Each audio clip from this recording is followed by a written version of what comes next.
Hello students, welcome back. आज का हमारा टॉपिक है हिस्टोग्राम। हिस्टोग्राम किसको बोलते हैं? It is like the bar graph only, but it is used in case of A continuous class interval. देखो, bar graph histogram में क्या फ़र्क है? हिस्टोग्राम भी बार ग्राफ की तरह ही बना जाता है, लेकिन इसमें यह फ़र्क है कि इसका क्लास इंटरवल जो है वो कंटिन्यूअस होना ज़रूरी है। क्लास इंटरवल हमने पहले वीडियोस में पढ़ा है।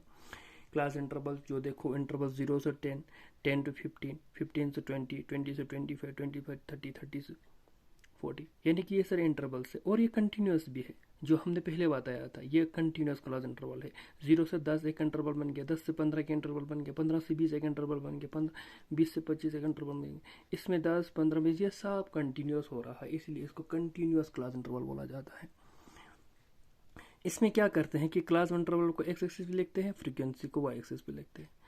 क्लास इंटरवल और हिस्टोग्राम और बार ग्राफ में फ़र्क इसमें मेन यही होता है कि बार ग्राफ इंडिपेंडेंट होता है। ये इसका मतलब ये है कि बार ग्राफ के जो रेक्टेंगुलर बार्स होते हैं उनमें बीच में गैप्स होते हैं, लेकिन हिस्टोग्राम के बीच में गैप्स नहीं होते हैं। वाई? बिकॉज ये कंटिन्यूस क्लास इंटरवल पर बनाया जाता है, जिसकी वजह से यहाँ पर कोई गैप्स नहीं बनते हैं।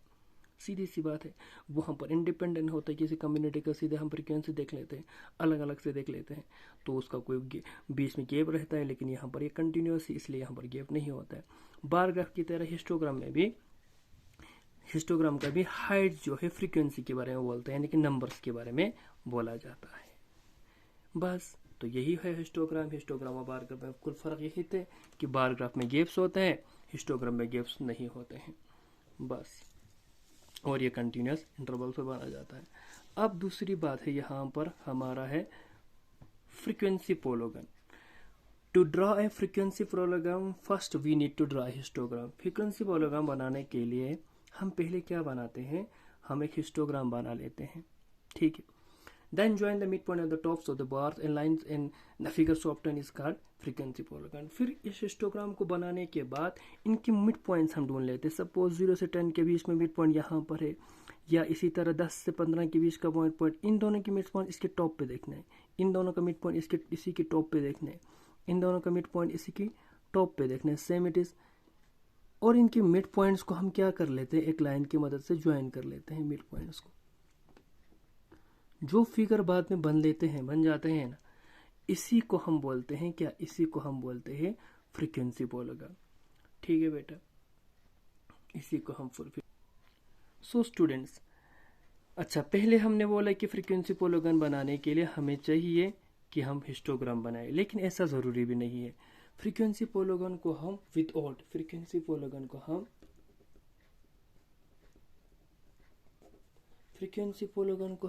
विथ और हिस्टोग्राम भी बनाया जा सकता है। इसके लिए हमको क्या चाहिए? क्लास मार्क निकालने की जरूरत है। We need to calculate the class mark of interval. हमें हर एक इंटरवल का क्लास मार्क निकालना पड़ेगा और इसी पॉइंट को ज्वाइन करके हम फ्रीक्वेंसी पोलोगन बनाया जा सकता है। मिसाल के तौर पर देखो, क्लास इंटरवल 140 से 55 पर इस इंटरवल में कितने फ्रीक्वेंसी है? 5 फ्रीक्वेंसी है। पर 150 से 160 की बीच की क्लास इंटरवल में फ्रीक्वेंसी कितनी है? 10 है।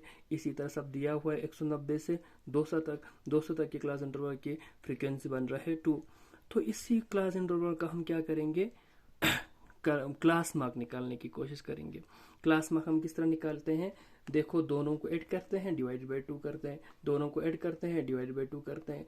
अब सबको दोनों को ऐड करके डिवाइड बाई 2 करने की जरूरत नहीं है। देखो, इन दोनों के बीच का गैप क्या है? 10। तो सब पर 10 प्लस प्लस प्लस प्लस कर सकते हैं। इसी तरह आप निकाल सकते हैं। यानी पहले हम क्या कर लेते हैं? इन दोनों को ऐड करते हैं, फिर डिवाइड बाई 2। इसी तरह इन दोनों को ऐड कर लो, डिवाइड बाई 2 कर लो। देखो, 145 से 155 हुआ। इसी तरह 10 के गैप आ जाते हैं हर जगह, तो 165 175 करते आप सीधे लिख सकते हैं। हर इसके बाद प्रोग्राम को कैसे बनाए जाते हैं वो हम क्वेश्चन के टाइम एक्सरसाइज में डिस्कस कर लेते हैं, ठीक है। बस बाकी याद रखना कि फ्रीक्वेंसी पोलोगन के लिए हमें अगर हिस्टोग्राम के बगैर बनाना है तो हमें क्लास मार्क निकालने की ज़रूरत है।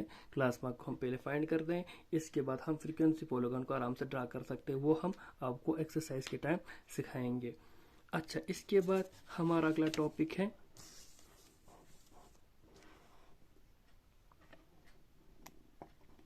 Measure of central tendency.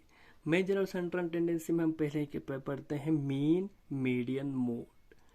सबसे हम पहले पढ़ेंगे मीन। सबसे पहले हम पढ़ेंगे मीन। देखो मीन होते हैं the mean is the average of the number of observation. जैसे पहले क्लास में हम पढ़ते थे मीन क्या करते हैं, एवरेज बोलते हैं। यानी कि कोई डाटा आपके पास दिया होगा, मीन निकालने के लिए हम क्या करेंगे, सारे ऑब्जर्वेशन को, सारे डाटा को हम क्या कर लेंगे, पहले हम ऐड कर लेंगे और कितने ऑब्जर्वेशन है वहां पर, कितने डाटे है, उसके टोटल को, उसी के सम को उसके टोटल के साथ डिवाइड करना है। इसको एक एग्जाम्पल के थ्रू आपको समझाऊंगा। देखो मैंने एक क्वेश्चन एग्जाम्पल दिया है, फाइंड द मीन ऑफ 10 कामा, ये एक डाटा है, एक ऑब्जर्वेशन है, ठीक है, 10, 7, 13, 20, 50। अब बताओ इसका मीन क्या आएगा। तो आपके लिए क्या करना पड़ेगा, पहले सबको ऐड कर लो इनको, और बताओ इसमें कितने नंबर से, 1, 2, 3, 4, 5, इसको 5 के साथ डिवाइड कर लो। सबको ऐड कर 65 या 5 से डिवाइड करेंगे तो 5 13 जा 65। तो इस डाटा का मीन आपको आएगा 13। तो आज हमने पढ़ा, आज की वीडियो में हमने हिस्टोग्राम पढ़ा, हिस्टोग्राम के बाद फ्रीक्वेंसी पोलोग्राम पढ़ा, इसके बाद हमने पढ़ा सेंट्रल टेंडेंसी के बारे में। इसमें हमने पहले पढ़े मीन। मीन क्या होता है, sum of all observation divided by total number observation. बस आज के लिए इतना काफ़ी है। अगले वीडियोस में हम मीडियन और मोड पढ़ेंगे। तब तक खुदा हाफिज़, टेक केयर।